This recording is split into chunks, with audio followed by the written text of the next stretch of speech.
Good morning class. Good morning. आज के class में हम पढ़ने जा रहे हैं बीएससी के चैप्टर नंबर 11 कंज्यूमर प्रोटेक्शन। इसमें हम देखेंगे कि कंज्यूमर को किस तरह प्रोटेक्ट किया जाता है। उसके लिए एक एक्ट मेंशन किया गया है।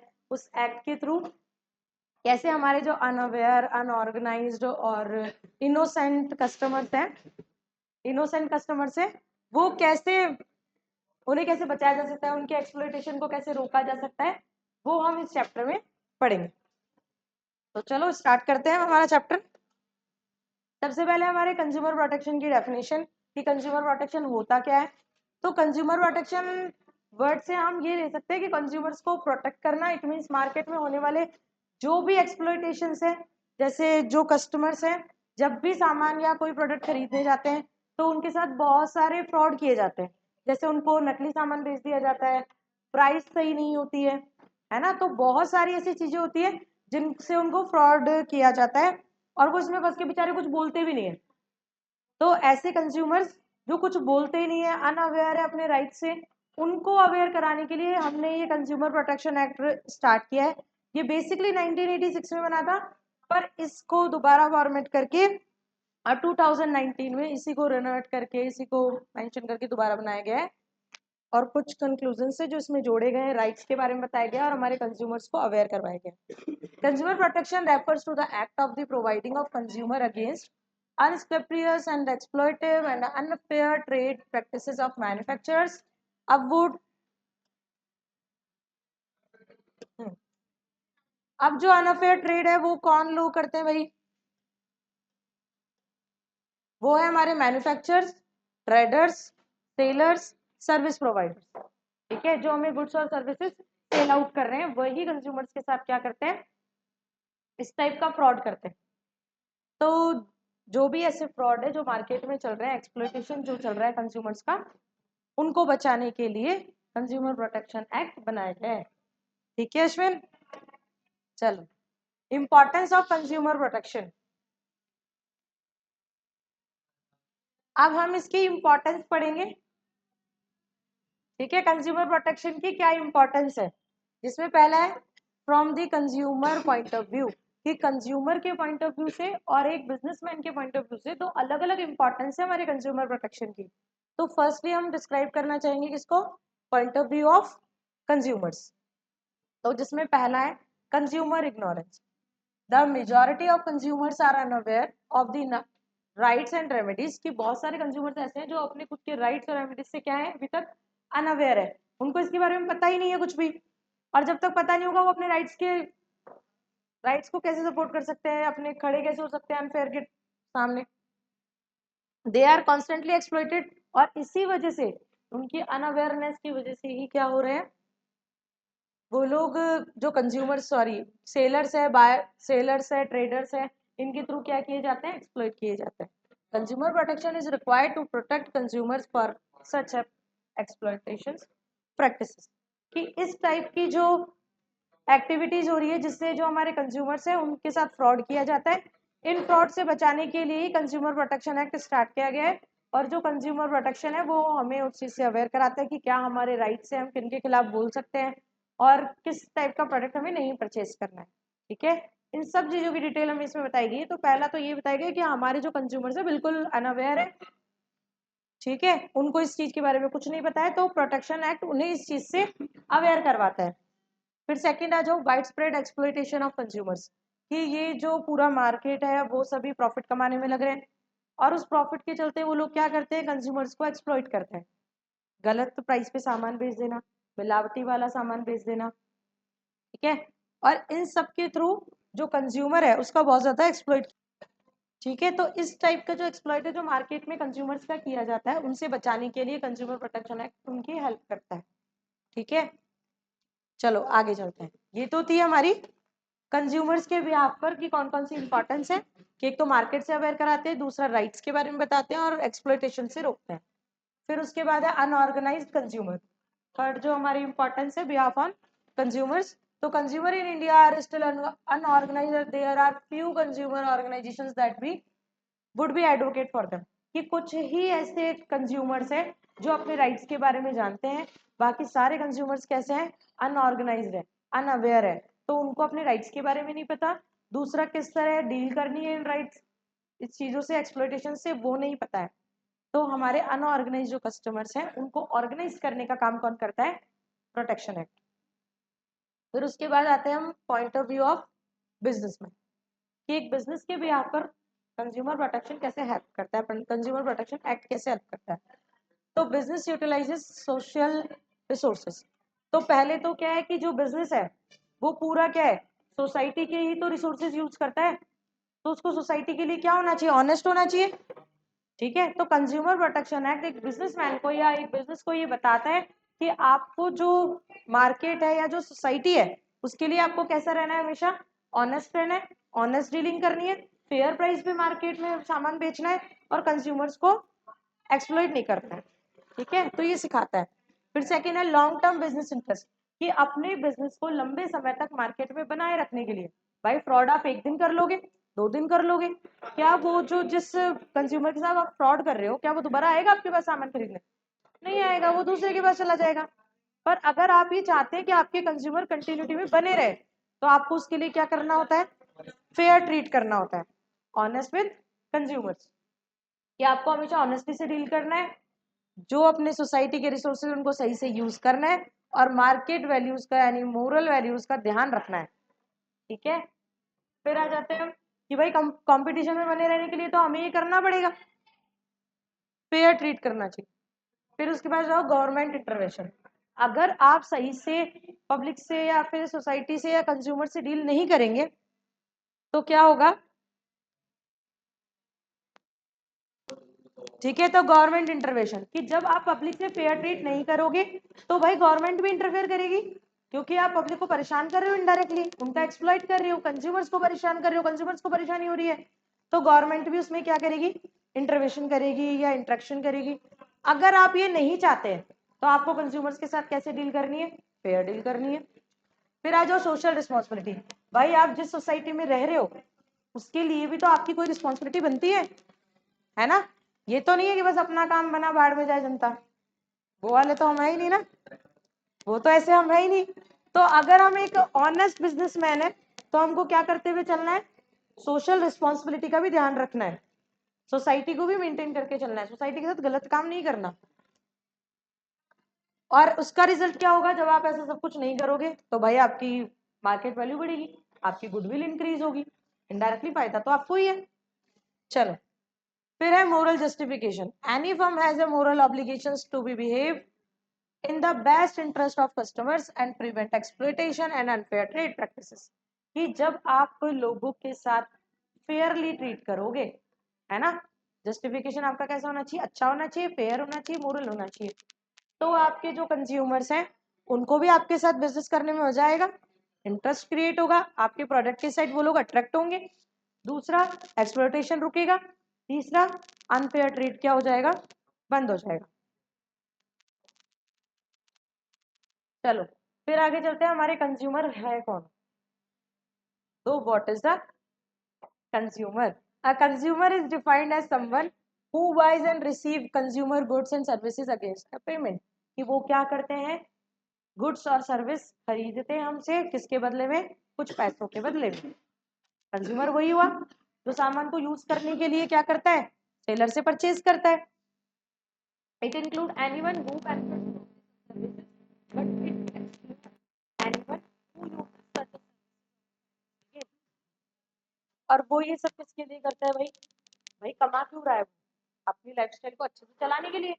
और कंज्यूमर कौन है? जिसको सामान खरीदना है, इसके बदले में पैसे देगा, सामान खरीदेगा। फिर है कंज्यूमर राइट। हमने ये पढ़ लिया कंज्यूमर होता कौन है? गुड्स और सर्विसेज अफोर्ड करने वाला कंज्यूमर है, खरीदने वाला कंज्यूमर है। फिर आते हैं कंज्यूमर के राइट्स पर। तो कंज्यूमर प्रोटेक्शन एक्ट कुछ राइट्स प्रोवाइड कराता है कंज्यूमर को एक्सप्लॉयटेशन से बचाने के लिए। जिसमें पहला जो राइट है वो है राइट टू सेफ्टी। आप कोई भी सामान, कोई भी गुड्स सर्विसेज परचेज करने जा रहे हो तो भाई वो आपके लिए हार्मफुल नहीं होनी चाहिए, है ना? होनी चाहिए। ठीक है, तो आपके लिए क्या नहीं होनी चाहिए? हार्मफुल नहीं होनी चाहिए। तो ये जो सेफ्टी वाला जो राइट है वो आपका है ना, कि आपको कोई भी ऐसा प्रोडक्ट मार्केट से परचेज नहीं करना है, और बिजनेसमैन या फिर ट्रेडर भी ऐसा कोई मार्केट में सेलिंग ना करें जिससे आपको क्या हो, नुकसान हो। ठीक है, तो आपको राइट टू सेफ्टी है। और उसके लिए कुछ मार्क्स भी होते हैं जो हम डिफाइन करते हैं। फूड प्रोडक्ट पे आते हैं, एग्रीकल्चर प्रोडक्ट पे आते हैं, गोल्ड पे आते हैं, है ना। जस्ट लाइक ISI मार्क और इलेक्ट्रॉनिक्स पे, FO एग्रीकल्चर के लिए, एग मार्क, हॉल मार्क किसके लिए, गोल्ड ज्वेलरीज वगैरह के लिए। इनके लिए क्या प्रोवाइड कराए गए, कुछ हॉलमार्क प्रोवाइड करवाए गए जिससे हमें पता चलता है कि क्या चीज ओरिजिनल है और क्या चीज डुप्लीकेट है, क्या चीज सही है क्या चीज गलत है।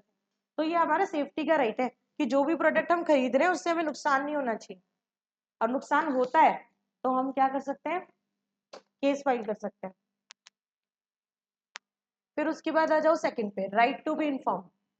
एक कोई भी प्रोडक्ट है जिसको हम मार्केट में खरीदने जा रहे हैं उससे रिलेटेड पूरी इंफॉर्मेशन जो सेलर है वो हमें देगा, बाय एडवर्टाइजमेंट के थ्रू या फिर ऐसे जब भी हम परचेज करने गए तब उसको देनी पड़ेगी। तो ये जो इंफॉर्मेशन का राइट है वो हमारे पास है। ठीक है, किससे रिलेटेड इंफॉर्मेशन, प्रोडक्ट से। फिर आ जाते हैं हम राइट टू चूज। भाई हमें कोई बाउंड नहीं कर सकता कि आप यही सामान परचेज करोगे, हमारे पास ऑप्शंस है, वैरायटीज है, उनमें से हमें जो पसंद आएगा, जो हमें अफोर्डेबल लगेगा हम वो चूज करेंगे। ठीक है, कोई भी आपको बाउंड नहीं कर सकता कि आपको भाई यही खरीदना है। फिर आ जाओ फोर्थ पे, right to seek redressal. If a product or service fails to meet the consumer's expectations is a dangerous, the consumer has to be right secret wrestle. कि भाई आपकी कोई भी प्रोडक्ट में कोई गलती निकल जाती है या आपको सही प्रोडक्ट नहीं मिलता है तो आपके पास किसका राइट है, रिड्रेसल का राइट है। आप कंप्लेन फाइल कर सकते हो कि भाई ये प्रोडक्ट मैंने खरीदा था और इसमें मुझे नुकसान हुआ, इसने मुझे जैसे जैसे हार्म किया वो आप बता दोगे उसमें, और उससे रिलेटेड आपको कंपनसेट किया जाएगा। फिर आ जाते हैं राइट टू कंज्यूमर एजुकेशन, कि कंज्यूमर को राइट है कि जो भी वो प्रोडक्ट खरीद रहा है, सर्विस खरीद रहा है, वो गलत ना हो, उससे रिलेटेड सारी इंफॉर्मेशन उसे प्रोवाइड किया जाए, वो उससे क्या हो, अवेयर हो। कोई भी प्रोडक्ट अनअवेयर होकर खरीदेगा तो उसी का नुकसान है। चलो आगे चलते हैं, राइट टू बी हर्ड।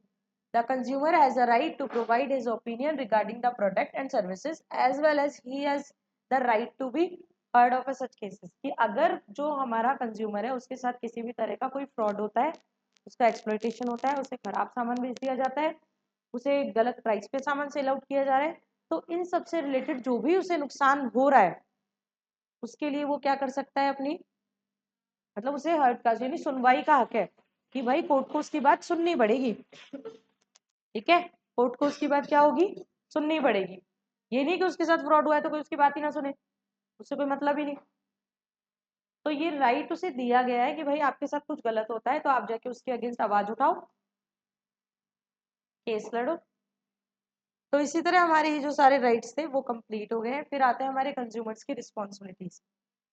तो ये कंज्यूमर की भाई सारी रिस्पॉन्सिबिलिटी सेलर की थोड़ी होगी, कुछ कंज्यूमर्स की भी होती है। आप मार्केट में कोई सामान खरीदने जा रहे हो तो सेलर क्यों सोचेगा आपकी भलाई, आप सोच के चलो ना आपकी भलाई, है ना। तो उसके लिए क्या होना चाहिए कि पहला है बी नॉलेजेबल, कि आपको हमेशा कैसे रहना है, मार्केट में आने वाले प्रोडक्ट के बारे में पूरी इंफॉर्मेशन जानते रहना है, अनअवेयर नहीं रहना। इट मीन्स अवेयरनेस, अवेयरनेस रखनी है रिलेटेड टू प्रोडक्ट, कि आपको क्या करते हुए चलना है, जो भी प्रोडक्ट मार्केट में आ रहा है उससे रिलेटेड पूरी इंफॉर्मेशन आपके पास होनी चाहिए जब आप मार्केट में वो सामान खरीदने गए। ठीक है, तो कुछ सोशल रिस्पॉन्सिबिलिटीज है जो सॉरी कंज्यूमर्स के लिए रिस्पॉन्सिबिलिटीज है जब वो सामान परचेज करने जाता है, गुड्स एंड सर्विसेज परचेज करने जाता है। तो पहला तो क्या नॉलेजेबल होना चाहिए, उसको हर चीज के बारे में इंफॉर्मेशन होनी चाहिए, अवेयर होना चाहिए। दूसरा स्टैंडर्डाइज प्रोडक्ट, भाई अगर आप सामान ही खराब क्वालिटी का खरीदते हो तो क्या आप किसी पे केस कर पाओगे, तो आपको हमेशा प्रोडक्ट कैसे खरीदना है, स्टैंडर्ड वाला। जब आप स्टैंडर्ड वाला कोई प्रोडक्ट खरीदते हो, अच्छी वैल्यू वाला प्रोडक्ट खरीदते हो, आप खुद ही उसमें कमी कर रहे हो, खुद ही चीप क्वालिटी का सामान खरीद रहे हो, तो फिर कोर्ट भी आपका क्या कर सकती है, ना आपके पास बिल होगा ना आपके पास कुछ होगा, आपने सामान ही चीप क्वालिटी का खरीदा है। तो जब आप स्टैंडर्डाइज प्रोडक्ट खरीदते हो तो पहली बात तो क्वालिटी की दिक्कत नहीं आती, और आती है तो आप उसके अगेंस्ट क्या कर सकते हो, केस कर सकते हो, कंप्लेन कर सकते हो। ठीक है, तो हमेशा कैसे प्रोडक्ट खरीदने, ISI मार्क वाले, हॉल मार्क वाले प्रोडक्ट में जो एग्रीकल्चर वाले होते हैं वो सारे।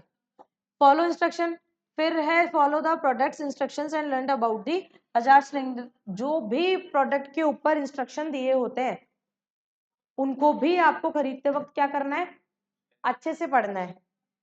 कि कई बार ऐसा होता है कि हम लोग बिना एक्सपायरी डेट देखे ही सामान को घर ले आते हैं, करते हैं ना हम कई बार ऐसा, सामान खरीदने जाते हैं तो हमारा क्या है कि भाई हमें उसको क्या करना है, पहले क्या करना है, उसका पूरी डिटेल चेक करनी है कि भाई कहीं वो प्रोडक्ट एक्सपायरी डेट का तो नहीं है, खराब तो नहीं है। दूसरा, कई लोगों को बहुत चीजों से एलर्जी होती है तो पीछे वो भी दिया हुआ होता है इसके डिस्क्रिप्शन में कि ना आपकी इस प्रोडक्ट में इतनी क्वांटिटी में ये सामान डाला गया, इतनी क्वांटिटी में ये डाला गया। तो आप उसको अच्छे से डिटेल वाइज पढ़ के तो खरीदोगे। आपको अगर कोई चीज नुकसान कर रही है और फिर भी आप उस चीज को खरीद के लेके आ रहे हो, उसके पीछे लिखा हुआ है और आपने नहीं पढ़ा, तो ये गलती किसकी है, कंज्यूमर की है। तो उसकी रिस्पॉन्सिबिलिटी क्या है, पीछे दिए हुए पूरे डिस्क्रिप्शन को अच्छी तरह पढ़ना है। तो इंस्ट्रक्शंस को क्या करना होता है, अच्छे से फॉलो करना होता है, अच्छे से पढ़ना होता है। ठीक है, फिर आ जाओ question purchasing. Carefully read the labels, ये वही है कि लेबल्स को अच्छे से देखना है, उसकी नेट वेट क्या लिखा हुआ है, मैन्युफैक्चरिंग क्या लिखी हुई है, एक्सपायरी डेट क्या लिखी हुई है, ये सब उसके बारे में देखना होता है। फिर आ जाओ assert yourself, assert yourself to guarantee that you obtain a fair bargaining for the fair price of product। कि आपको भी क्या करनी है भाई, ये नहीं कि वो 100 रुपए की में कोई सामान बेच रहा है और हम तो जाके उसे कहते नहीं हम तो 10 ही देंगे, तो ये तो कोई मतलब ही नहीं है ना।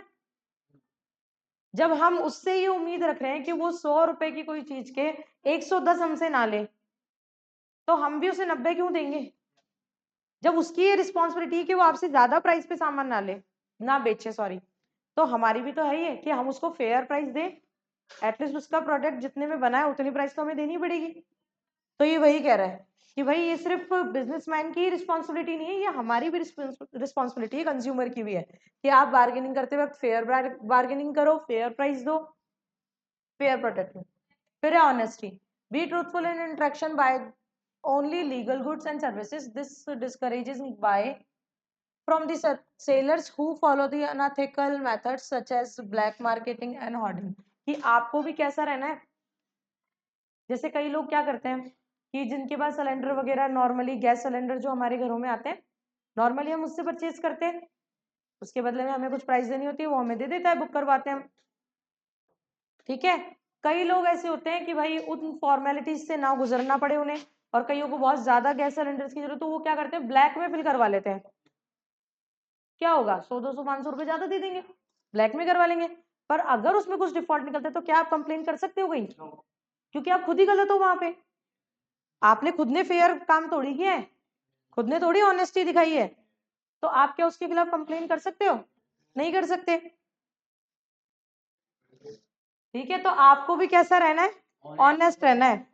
भाई सारी जिम्मेदारी बिजनेसमैन की थोड़ी है, हमारी भी कुछ है। फिर आता है कैश मेमो, जब भी सामान खरीदो तो उसके बदले में उससे क्या लो, बिल लो।